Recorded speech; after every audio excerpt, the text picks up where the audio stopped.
இன்று கர்த்தர் உங்கள் மத்தியில் பேசுவாராக. நீதிமொழிகள் 24:10.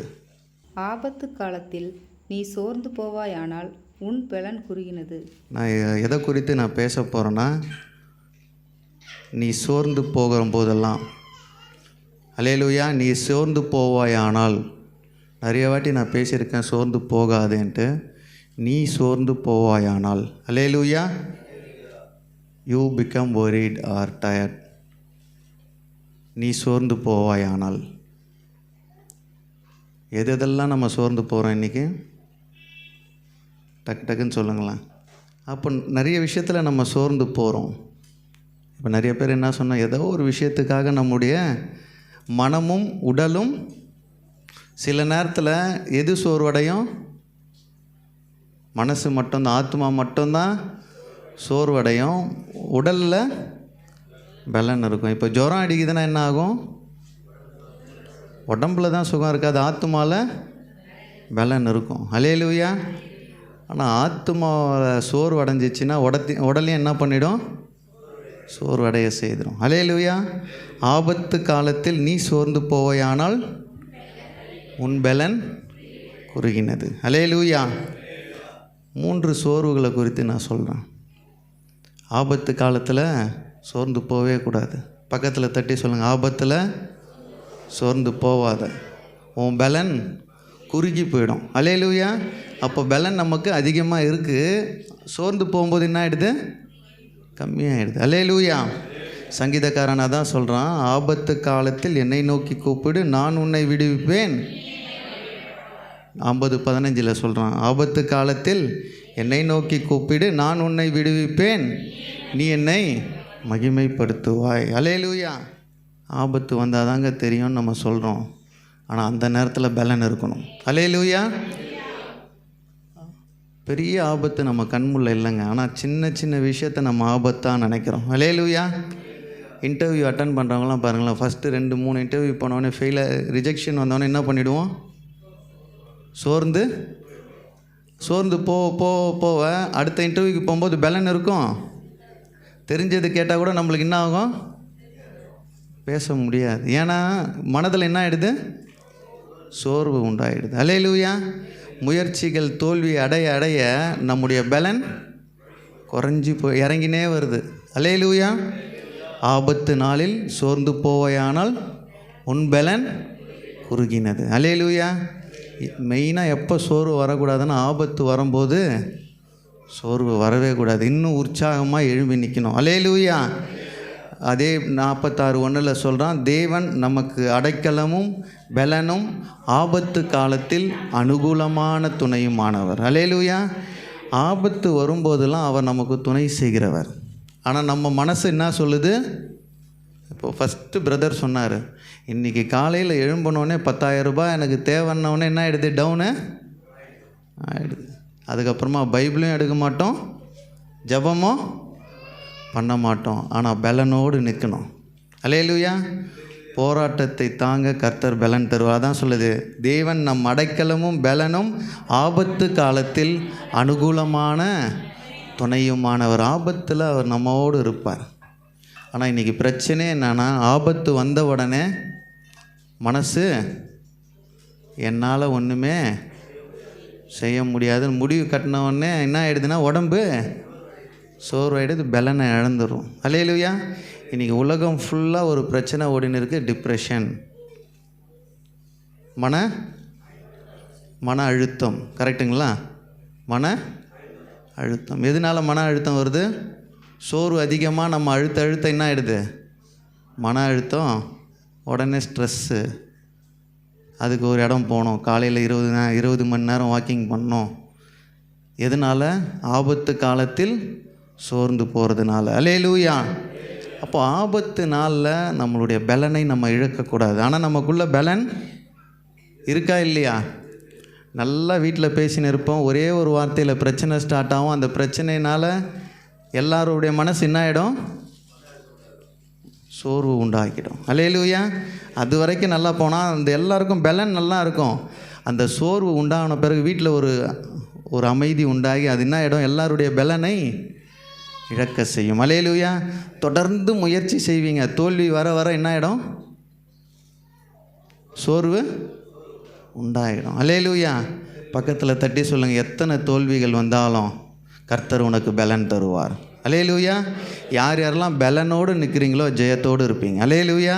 சோர்வடைந்து என்னால் முடியல, இதோடு அவ்வளோதான் நினைக்கிற போது அங்கே சாத்தான் கிரியை செய்வான். அல்லேலூயா. ஆபத்து காலத்தில் நீ சோர்ந்து போவாயானால் உன் பலன். நான் இப்படி தான் யோசிப்பேன் சில நேரத்தில். நமக்கு முன்னாடி ஒரு 5 பேர் வந்துட்டானுங்கன்னா நக்குன்னு நம்ம என்ன ஆகிடுறோம்? சொல்லுங்களேன். பயம் வந்து சோர்வு வந்தது, சரண்டர் ஆகிடுறோம். ஆனால் உங்கள் பலத்தை அங்கே இந்த இடத்துல காட்டும்போது அவனுங்க என்ன ஆகணுங்க? ஓடி போவாங்க. அல்லேலூயா. சாத்தான் இன்னைக்கு எதிர்கொண்டு வரும்போது நம்ம என்ன ஆகிடுறோம்? எடுத்த உடனே டவுன் ஆகிரும். அல்லேலூயா. சோர்ந்து போகும்போது நம்முடைய பலன், சரீரத்தில் பலன் இருக்குது, ஆனாலும் அதை இயக்க முடியல. ஏன்னாலும் சிந்தனையில் அந்த சோர்வு, ஆத்துமால் அந்த சோர்வு நம்ம அழுத்திடுது. அதுக்கப்புறமா எதுவுமே அன்றைக்கி செய்ய முடியாது. அப்படியே உட்காந்துடுறோம். அந்த வாரம் போது, அந்த மாதம் போது, அந்த வருடங்கள் கிடக்குது. இல்லை, ஆபத்து காலத்தில் நீ சோர்ந்து போவாயானால் உன் பலன் குறுகினது. சங்கீதம் 138:3 வாசிக்கிறோம், நான் கூப்பிட்ட நாளிலே எனக்கு மறு உத்தரவு அருளினீர், என் ஆத்துமாவிலே பலன் தந்து என்னை தைரியப்படுத்தினார். எப்பெல்லாம் ஆபத்து வருதோ, பெரிய ஜெபம் நீங்கள் பண்ணலனாலும் பரவாயில்லைங்க, ஏசப்பா எனக்கு துணை செய்யுங்கன்னு சொல்லிவிடுங்க. அல்லேலூயா. ஏசப்பா எனக்கு துணை செய்யுங்கப்பான்னு சொன்னாவே போதும். என் ஆத்துமாவிலே பலன் தந்து என்னை தைரியப்படுத்தினீர். அல்லேலூயா. ஏசாயால நம்ம வாசிக்கிறோம், சோர்ந்து போகிறவனுக்கு அவர் பலன் கொடுத்து சத்தும் இல்லாதவனுக்கு. அவன் வீட்டில் சத்து மாவு கலை குடிப்பாங்கப்பா. எதுக்கு? சத்தாக இருக்கணும். அல்லேலூயா. இந்த சத்து வந்து ஆத்துமாவுடைய சத்து. அல்லேலூயா. பூஸ்ட்டு ஹார்லிக்ஸில் வர சத்து இல்லை, அவர் கொடுக்குற ஹெல்த்து. அல்லேலூயா. மனதை தைரியமாக வைக்கணும். ஒரே நேரத்தில் 3 தோல்விகள் வந்தாலும் கர்த்தர் தாங்க பலன் தருவார். அல்லேலூயா. அந்த 3 தோல்வியை கண்டு நீ ஓடினா நீ மேலே வரவே மாட்ட. அல்லேலூயா. ஆபத்து காலத்தில் சோர்ந்து போவாயானால் உன் பலன் குறுகினது. அல்லேலூயா. அதே வசனத்தில் வாசிக்கிறோம் 40:31 ஏசாயால, கர்த்தருக்கு காத்திருக்கிறவர்களோ புது பலன் அடைந்து கழுகுகளைப் போல் சட்டைகளை அடித்து எழும்புவார்கள், அவர்கள் ஓடினாலும் இளைப்படையார்கள், நடந்தாலும். அப்போ எப்பெல்லாம் ஆபத்து வர நேரத்தில் அவர்கிட்ட கொடுத்துடணும், காத்திருந்து அவர்கிட்ட கொடுத்துடணும். அப்பா உன் கையில் கொடுத்துட்றேன். அல்லேலூயா. அதானே போட்டிருக்கு, கர்த்தருக்கு காத்திருக்கிறவர்களோ புது பலன் அடைந்து கழுகுகளைப் போல சட்டைகளை அடித்து எழும்புவார்கள், அவர்கள் ஓடினாலும் இளைப்படையார்கள், நடந்தாலும் சோர்ந்து போவார்கள். இன்றைக்கி நம்ம எல்லாருடைய விசுவாச குடும்பங்களில் ஒரு சோர்வு இருக்கா இல்லையா? உண்மையாக சொல்லுங்கள். ஒரு ஆபத்துன்னு வந்துடுச்சுன்னா நம்முடைய பலன் டவுன் ஆகிடுது. அல்லேலூயா. அதை எதிர்கொள்ள திராணி இல்லாமல் என்ன ஆகிடுறோம்? பின்னாடி வந்துடுறோம். இல்லை, ஆபத்து காலத்தில் சோர்ந்தே போகக்கூடாது. பக்கத்தில் தட்டி சொல்லுங்கள், ஆபத்தில் சோர்ந்து போவாத, கர்த்தரை தேடு, கர்த்தருக்கு காத்திரு. ஆமென். அதுதான் அங்கே போட்டிருக்கு, கர்த்தருக்கு காத்திருக்கிறவர்களோ புது பலன் அடைந்து கழுகுகளைப் போல சட்டைகளை அடித்து எழும்புவார்கள், அவர்கள் ஓடினாலும் இளைப்படையார்கள், நடந்தாலும் சோர்ந்து போவர்களுக்கு அவர் பலன் கொடுத்து சத்துவம் இல்லாதவனுக்கு சத்துவத்தை பெருக பண்ணுக செய்கிற தேவன். அல்லேலூயா. ஆபத்துன்னு இந்த நாளில் இருக்குதா, அவர் பாதத்தில் அமர்ந்துருங்க. அல்லேலூயா. அதை விட்டுட்டு நம்ம மற்ற எல்லா காரியங்களையும் பண்ணும்போது நம்ம சோர்வடைந்து நம்மளுடைய உடலில் இருக்க பலன் மொத்தத்தையும் இழந்துடும். ட்ரைன் அவுட் ஆகிட்டு கடைசியாக வந்து உட்காந்துடுறோம். இல்லை, நிறைய தற்கொலைகளுக்கு காரணமே சோர்வினுடைய விளிம்பில் போகிறதுனால தான். எல்லா பலனையும் இழந்து எனக்கு இந்த வாழ்க்கை வேண்டாம், இதோட முடிச்சிடலாம் அப்படின்ட்டு. இல்லை, ஆபத்து காலத்தில் சோர்ந்து போவாயானால் உன் பலன் குறுகினது. அல்லேலூயா. அல்லேலூயா. 2 நபர்களை நான் வேதாகமத்தில் காட்டுறேன். ஆபத்து நாளில் அவங்க பலன் எப்படி குறுகி போச்சுன்னா சோர்வுனால தான். அல்லேலூயா. 1 ராஜாக்கள் எடுப்போம். 1 ராஜாக்கள் 19:1 வாசிங்க. எலியா செய்த எல்லாவற்றையும், அவன் தீர்க்கதரிசிகள் எல்லாரையும் பட்டயத்தாலே கொன்று போட்ட செய்தி அனைத்தையும் ஆகாப் ஏசேபேலுக்கு அறிவித்தான். என்ன விஷயம்? எலியா செய்த எல்லாவற்றையும் அவன் பாகாலுடைய எல்லா தீர்க்கதரிசிகளையும் பட்டயத்தால் கொன்று போட்ட செய்தியை ஆகாப் யார்கிட்ட சொல்கிறாங்க? எசபேல் கிட்ட போய் சொல்கிறார். எசபேல் கிட்ட போய் சொல்கிறான். அவகிட்ட சொன்ன உடனே எசபேல் என்ன சொல்கிறா? எலியாவுக்கு ஒரு செய்தி விடுக்கிறா. நீ எப்படி என் தீர்க்கதரிசிகள்லாம் வெட்டி சாட்சியோ உன் புராணனை நாளைக்கு வாங்கிடுவேன். இந்த செய்தி அவருக்கு கேட்ட உடனே ஓடி போயிட்டு ஒளிஞ்சிக்கிறார். எது கீழே? சூறை செடி கீழே ஒளிஞ்சிட்டு அவர் சொல்கிறாரு, அப்பா போதும் என் ஜீவனை. நீ நிறைய பேர் என்ன சொல்கிறோம்? ஒரு பிரச்சனை வந்தோடனே என்ன என்ன நீ போயிட்டா வீடு சூப்பராகிடுமா? சொல்லுங்கள். நீ போனால் இன்னும் பிரச்சனை அதிகமாக தான் ஆகும். என்ன ஆகும்? இன்னும் அதிகமாக தான் இருக்கிறதையும் கிண்டி விட்டு போயிடுவேன். அல்லேலூயா. இருந்தாலும் பிரச்சனை, இல்லைனாலும் பிரச்சனை. அல்லேலூயா. எலியா எவ்வளோ பெரிய ஆள். அதுக்கு முந்தின அதிகாரம் 18 வாசித்து பாருங்கள். பஞ்சம் அங்கே தலை விரித்து ஆடிச்சு. சமாரியாவில் ஆகாப் ராஜாவை போய் நீ மீட் பண்ணுன்னு கர்த்தருடைய வார்த்தை வருது. யாருக்கிட்டேருந்து? எலியாக்கு. கர்த்தர்கிட்டேருந்து எலியாக்கு வார்த்தை வருது. எத்தனையோ வருஷங்கள் மழை இல்லை.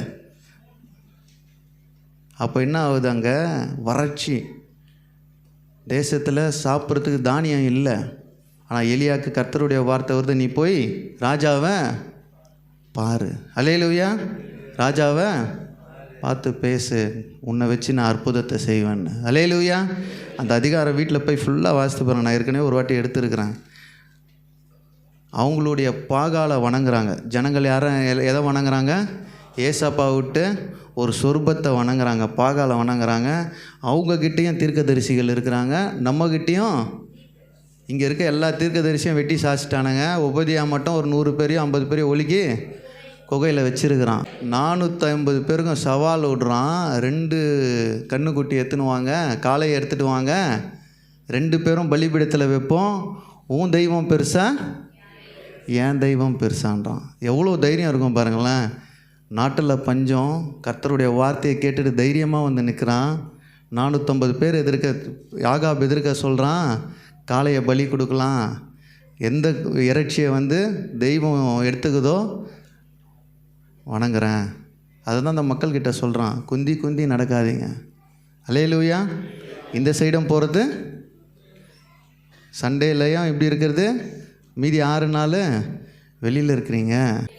எலியா காலி பண்ணிட்டான். ஒரே ஆள் எல்லாரையும் காலி பண்ணிட்டான். அதுக்கப்புறமா ஆகாப்கிட்ட போய் சொல்கிறான், கையளவு மேகம் இரைச்சல் சத்தம் எனக்கு கேட்குது, ரதத்தை பூட்டுன்றான். அவன் சொல்லி முடிக்கிறதுக்குள்ளே மழை வருது. யாரால்?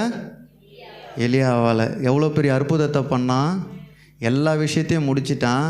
இப்போ இந்த விஷயத்தை ஆகாப் போய் யார்கிட்ட சொல்கிறாங்க? எசபேல்கிட்ட. அவன் என்ன பண்ணிட்டான்?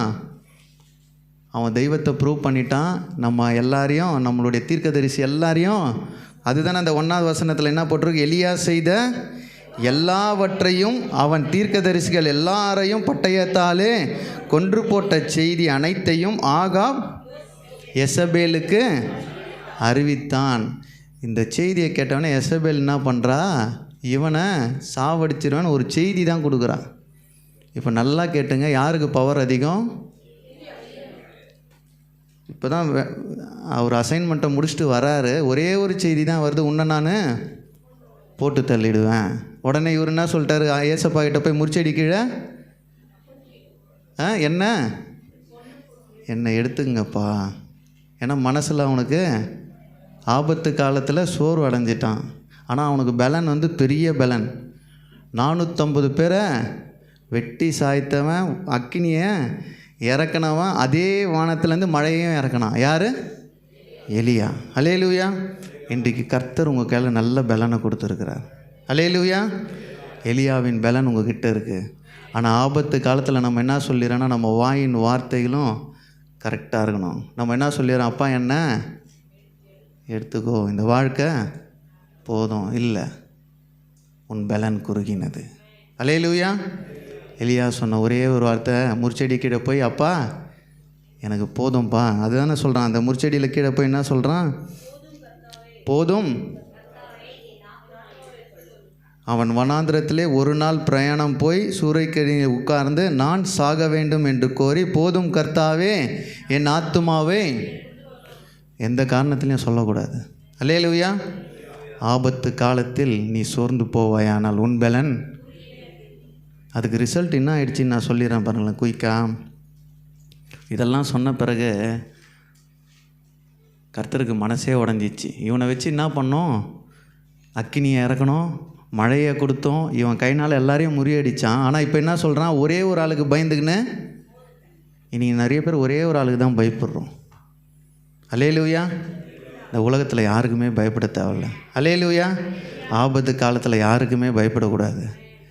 அவர் நம்மோடு இருந்து தேவன் நமக்கு அடைக்கலமும் பலனும் ஆபத்து காலத்தில் அனுகூலமான துணையுமாக இருப்பார். ஆமென். சோர்ந்து போகிறவர்களுக்கு பலனையும் சத்துவத்தையும் கொடுக்குற தேவன். அல்லேலூயா. எலியா சொன்ன ஒரே ஒரு அறிக்கை, கர்த்தாவே போதும். ஆனால் அவனை வச்சு நிறைய அசைன்மெண்ட் வச்சுருந்தார். தலைவர் பாதியில் என்ன கையை தூக்கிட்டாரு? மழையை வர வச்சவன், மழையை நிறுத்தினவன், அக்கினியை வர வச்சவங்க. அவன் என்ன சொல்கிறான்? ஒரே ஒரு எசபேலுக்கு பயந்துட்டான். இன்றைக்கி நம்ம யாருன்னா ஒருத்தருக்கு பயந்து நம்ம வாழ்க்கையை அப்பான்னு சொல்லிடுறோம். இல்லை, அந்த 15 வாசிங்க, 19-15. அப்பொழுது கர்த்தர் அவனை பார்த்து, நீ தமஸ்குவின் வழியாய் வனாந்தரத்திற்கு திரும்பி போய் ஆசகேலை சிரியாவின் மேல் ராஜாவாக அபிஷேகம் பண்ணி. நான் சிம்பிளாக சொல்லிடுறேன். அவன் அறிக்கையிட்ட ஒரே காரணத்தினால அவனுடைய பலனை கர்த்தர் எடுத்து போட்டார். யெகூவ ராஜாவாக்கு எலிசாவை தீர்க்கதரிசியாய் அபிஷேகம் பண்ணுன்னு சொல்லிட்டார். வேலையே முடிஞ்சிச்சு. ஆனால் இவன்கிட்ட எல்லா பவரும் இருந்தது. ஆபத்தில் என்ன ஆயிட்டான்? சோர்ந்து போயிட்டான். அல்லேலூயா. பக்கத்தில் தட்டி சொல்லுங்கள், ஆபத்தில் சோர்ந்து போவாத. ஆபத்தில் சோர்ந்து போகவே கூடாது. அல்லேலூயா. எலிசாவை என்ன சொல்கிறாரு? தீர்க்கதரிசியாய் அபிஷேகம் பண்ண. அந்த 19 லாஸ்ட் லைன் வாசிங்க. அவன் அவன் அவன் அவன் மேல் தன் சால்வையை அபிஷேகம் அப்படியே அங்கே போயிடுச்சு. யார்கிட்ட இருந்து?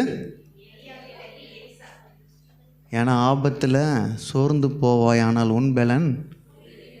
அல்லேலூயா. கர்த்தர் உனக்குன்னு ஒரு பலனை வச்சிருக்கிறாரு, அதை இழந்துடாத. அல்லேலூயா. ஜீவனை யாராலையுமே எடுக்க முடியாது அவரை தவிர. அல்லேலூயா. உங்கள்கிட்ட இருக்க எல்லாத்தையும் எடுத்துடலாம். யோபுக்கிட்ட இந்த மொத்தத்தையும் எடுத்தான். சாத்தான் எதை எடுக்க முடியல? அவர்கிட்ட மட்டும்தான் இருக்குது. அல்லேலூயா. ஜீவன் அவர்கிட்ட மட்டும்தான் இருக்குது.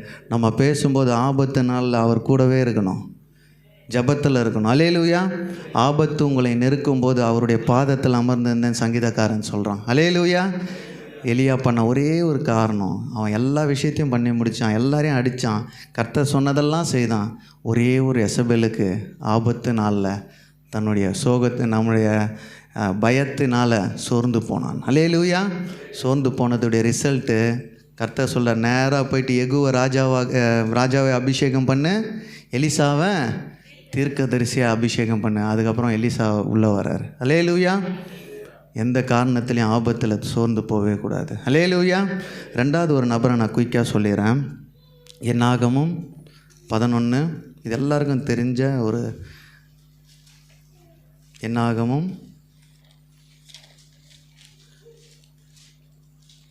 11:11.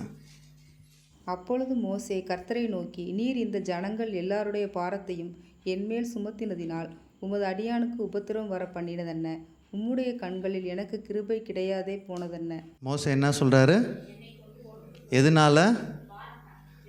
பாரெல்லாம் பெருசாக ஒன்றும் இல்லைங்க. அங்கே அவன் யாருங்க? திக்குவாய். யார்? மோசே. அவனை தான் தேர்ந்தெடுத்தார். எப்போ அசைன்மெண்ட்டு கொடுத்தாரு? 80 வயசில் தான் கையில் நடத்துன்னு கொடுக்குறாரு. வனாந்தரத்தில் நடத்தும் போது டெய்லி பிரச்சனை வந்து டெய்லி பண்ணுறாங்க. அந்த 11வது வசனம் 10வதுலேருந்து வாசிக்கும்போது தெரியும். கொஞ்சம் பேர் என்னென்னா சண்டை போகிறாங்க, எங்களுக்கு இறைச்சி. நம்ம சண்டையில் சண்டை போடுவோம். என்ன வேணும்? இறைச்சி வேணும். வனாந்தரத்தில் என்ன வேணும்? இறைச்சி வேணும். ஆனால் கர்த்தர் எல்லா அற்புதத்தையும் யார் மூலயமா செய்கிறாரு? மோசே மூலயமா செய்கிறாரு. மக்கள் வந்து நெருக்கடி கொடுக்கும்போது தான் அந்த 1வது வசனத்துலேருந்து வாசினா தெரியும்.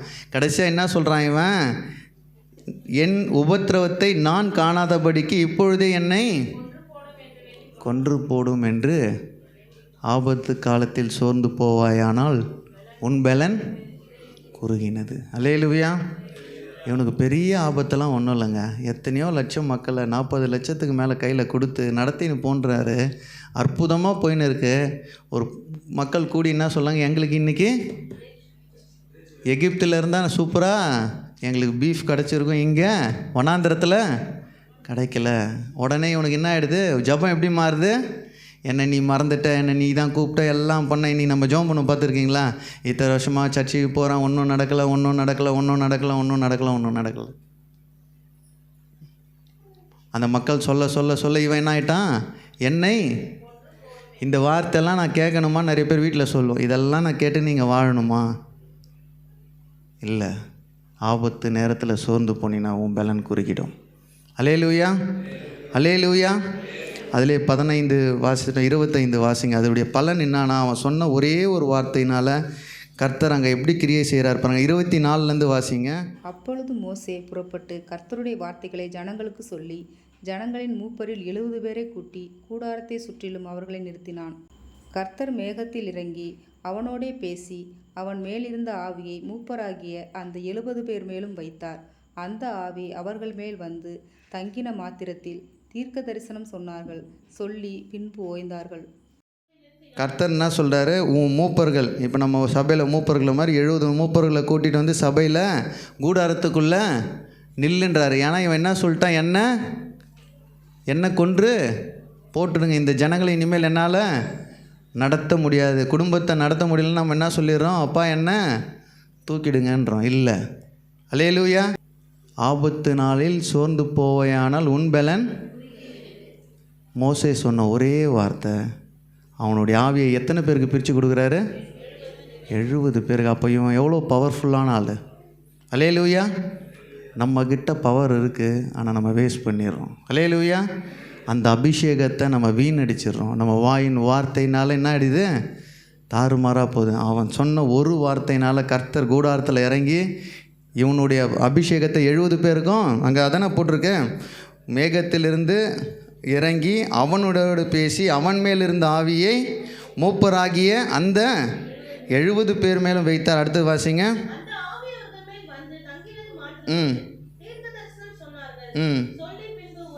போதும். அவங்க அதுக்கப்புறம் அந்த வசனம்லாம் வாசித்துப்பாங்க. அந்த 70 பேரும் இப்போ எப்படி ஆகிட்டாங்க, ஃபுல் தீர்க்க தரிசி ஆகிட்டாங்க. சொல்லினே இருக்கிறாங்க. அந்த வசனம் ஃபுல்லாக படித்து பார்த்தீங்கன்னா தெரியும். எந்த காரணத்தினால ஆபத்து காலத்தில் சோர்ந்து போவாயானால் உன் பலன் குறுகினது. அல்லேலூயா. கர்த்தர் உன் மேலே ஒரு அபிஷேகம் வைத்திருக்கிறாருன்னா ஆபத்தில் எழும்பி நிற்கணும். அல்லேலூயா. சோர்ந்து போய் ஏதோ நம்ம வாய்க்கு பேசணும்னு வச்சிங்களேன், இருக்கிறதும் போச்சுறான்னு ஆகிடும். அல்லேலூயா. அதனால் மோசே அவ்வளோ கர்த்தர் அவனை அபிஷேகம் பண்ணி அவனுக்கு ஒரு அசிஸ்டண்ட்டை கொடுத்து இந்த மக்களை நடத்து, நான் கூட இருக்கிறேன், எல்லாவற்றையும் செய்வேன்னு சொன்ன இடத்துல ஒரே ஒரு காரணத்தினால மக்கள் வந்து புஷ் பண்ணுறாங்கன்னொன்னே இவன் ஆகிட்டான், இந்த மக்கள் பண்ணுற பிரச்சனைக்கு என்னால் சமாளிக்க முடியலப்பா, என்னை கொன்று போடுங்கள். கூடாரத்தில் இறங்குறாரு. அவனுடைய அபிஷேகம் மொத்தத்தெல்லாம் எடுக்கலை, 70 பேருக்கும் பிரித்து கொடுத்துட்றாரு. அப்போ நான் என்ன நினைக்கிறேன், இவன் 71வது ஆளாக இருப்பான்னு நினைக்கிறேன். அல்லேலூயா. இவன்கிட்டருந்து மொத்தத்தையும் எடுத்துருக்க மாட்டார், இருக்கும். ஆனால் 70 பேருக்கும் அவர் பங்கிட்டு கொடுத்துட்றாரு. அல்லேலூயா. உங்கள் பலன் குறுகணுமானால் ஆபத்து நாளில் சோர்ந்து போகவே கூடாது. அல்லேலூயா. ஆபத்து நாளில் சோர்ந்து போகவே கூடாது. அல்லேலூயா. தினமும் அற்புதம் செய்தார். யாரை கொண்டு? மோசேயை கொண்டு. தினந்தோறும் அற்புதம். அவங்க கேட்குறது எல்லாமே நடக்கும். ஆனால் ஒரு நாள் வந்த பிரச்சனைக்கு அவன் எல்லாத்தையும் வாயை விட்டுட்டான். அதே தான் எலியா. அவன் செய்யாத, கர்த்தர் மூலமாக அவன் செய்யாத அற்புதமே இல்லை. பைபிளில் மழையை வர வச்சு மழையை நிறுத்தினவன் அவன் தான். அக்கினியை வர வச்சவன் அவன் தான். அல்லேலூயா. அல்லேலூயா. எசபேல்னு ஒருத்தன் மிரட்டினவனே சோர்ந்து போயிடுறோம். எந்த மிரட்டலுக்கும் ஒருத்தலுக்கும் பயப்படாதீங்க. அல்லேலூயா. கர்த்தர் உங்களோடு இருந்து செய்யும் காரியம் பயங்கரமாக இருக்கும். அல்லேலூயா. ஆபத்து காலத்தில் சோர்ந்து போவாயானால் உன் பலன் குறுக்கினது. அல்லேலூயா. எதெல்லாம் நம்ம சோர்ந்து போகிறோன்னா ஆபத்து வந்தால் சோர்ந்து போயிடும். ஆமென். அதனால் நம்ம 2வது நம்ம வாசிப்போம். ஆபத்தில் சோர்ந்து போகக்கூடாது. பக்கத்தில் தட்டி சொல்லுங்கள், ஆபத்தில் சோர்ந்து போகக்கூடாது. இனிமேல் நம்ம நினைவில் இது ஆழமாக இருக்கணும். எந்த ஆபத்து வந்தாலும், எந்த தோல்விகள் வந்தாலும் நான் சோர்ந்து போக மாட்டேன். ஒன்ஸ் உன் பலன் இழந்துட்டினா உன்னால் எதுவுமே செய்ய முடியாது. ஆத்துமாவில் பலன் இல்லைன்னா உடலில் சோர்வாயிடும். பலவீனத்தை இழந்துடும். ரெண்டாவது எதில் சோர்ந்து போகக்கூடாதுன்னா லூக்கா 18:1 வாசிங்க. சோர்ந்து போகாமல் எப்பொழுதும் ஜெபம் பண்ண வேண்டும் என்பதை குறித்து அவர்களுக்கு அவர் ஒரு உவமையை சொன்னார். ஃபஸ்ட்டு எதில் சோர்ந்து போகக்கூடாது? ஆபத்தில் சோர்ந்து போனீங்கன்னா எதை இழந்துருவீங்க? பலனை. பக்கத்தில் தட்டி சொல்லுங்கள், ஆபத்தில் சோர்ந்து போனீங்கன்னா உன் பலன் போயிடும். அல்லேலூயா. அதாவது என்னதுன்னா ஸ்ட்ரென்த்து போயிடும். நீ இன்னாதான் உடம்புக்கு திடகார்த்தமாக இருந்தாலும் ஆபத்தில் சோர்ந்து போயிட்டீங்கன்னா புஸ்ஸு தான். அல்லேலூயா. ஸ்ட்ரென்த்து இருக்காது. அல்லேலூயா. ரெண்டாவது, ஜபத்தில் சோர்ந்து போவாயானால் அது என்ன போட்டிருக்கு? சோர்ந்து போகாமல் எப்பொழுதும். நான் நிறைய வசங்களை ஆதாரத்துக்கு எடுக்க முடியும்.